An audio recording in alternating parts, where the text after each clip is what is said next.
တန်းထဲမှာခက်ခဲတဲ့နေ့ရက်တွေကိုအများကြီးဖြတ်တန်းပြီးတဲ့နောက်မှာတော့အခြေအနေတိုင်းကိုကိုယ့်လက်ထဲမှာပဲအတင်းအကျပ်ထိန်းချုပ်ဖို့စူးစမ်းနေတာကကျမမျှော်လင့်ထားတဲ့ရလဒ်မျိုးကိုမပေးနိုင်ဘူးဆိုတာသဘောပေါက်လာတယ်။ပိုပြီးပြင်းပြင်းထန်ထန်တုံ့ပြန်မဲ့အစားတတမတ်ထဲဖြစ်စီတဲ့အပြောင်းအလဲတည်တည်လေးတွေကိုစမ်းသပ်လှုပ်ဆောင်ကြည့်ဖို့ဆုံးဖြတ်လိုက်တယ်။သင်ခန်းစာတိုင်းရဲ့အစမှာဒီနေ့တင်မဲ့အရာတွေရဲ့သင်ယူမှုဥတီချက်အကြောင်းကိုရှင်းရှင်းလင်းလင်းပြောပြပေးတယ်။အဲ့ဒါကចောင်းသားတွေကိုသူတို့ဘာလုပ်ရမလဲသူတို့ဘာအတွက်လုပ်ရမယ်ဆိုတာကိုပိုတဘောပေါက်သွားစေတယ်။ကို့ចောင်းသားတွေစီမှာမြင်ကျင်တဲ့အမှုအကျင့်ကိုကိုယ်တိုင်နမူနာပြဖို့ပိုပြီးဂရုစိုက်လာတယ်။အေးစစ်စစ်ပြောဆိုတာတေချာနားထောင်ပေးတာ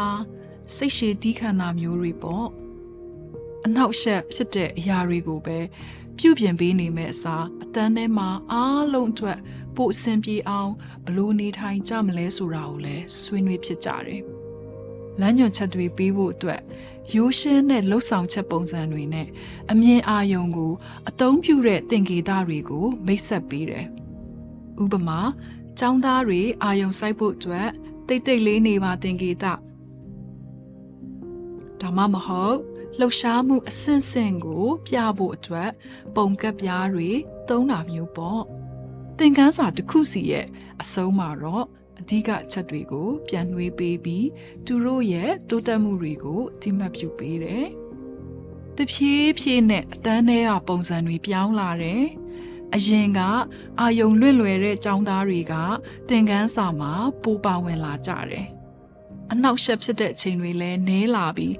ထိန်းချောင်းရတာပိုလွယ်လာတယ်။သင်ယူမှုရဝင်းကလည်းပိုတည်ငြိမ်လာပြီးပူပေါင်းဆောင်ရွက်မှုတွေပိုရှိလာတယ်။ကျောင်းသားတွေကတယောက်နဲ့တယောက်ပြန်ပြီးကူညီပေးလာကြတယ်။လှုပ်ဆောင်ရမယ့်အလေးကျင့်တွေနဲ့မျော်လင့်ထားတဲ့စီကံတွေကိုတယောက်နဲ့တယောက်တတိပေးကြတာမျိုးပေါ့။ဒီအတွေ့အကြုံကနေအရေးကြီးတဲ့သင်ခန်းစာတစ်ခုရလိုက်တယ်။အပြုအမူကိုထိန်းချောင်းနေဆိုတာဟာအတင်းအကျပ်ချုပ်ကင်တာကိုဆိုလိုတာမဟုတ်ပါဘူး။ရှင်းလင်းမှုရှိဖို့အဆက်မပြတ်တတမတ်တဲ့လှုပ်ဆောင်ဖို့နဲ့ကျောင်းသားတွေရဲ့စိတ်လုံးချုံပြီးသင်ယူဖို့အထင်ဖြစ်နေတဲ့နေရာတစ်ခုကိုဖန်တီးပေးဖို့ဖြစ်တယ်။ဘာတွေမျှော်လင့်ထားလဲဆိုတာကိုအပြန်အလှန်နားလည်သဘောပေါက်တဲ့အခါမှာတော့အတန်းဆိုတာဆရာရောကျောင်းသားပါအတူတူအောင်မြင်နိုင်တဲ့နေရာတစ်ခုဖြစ်လာပါတော့တယ်။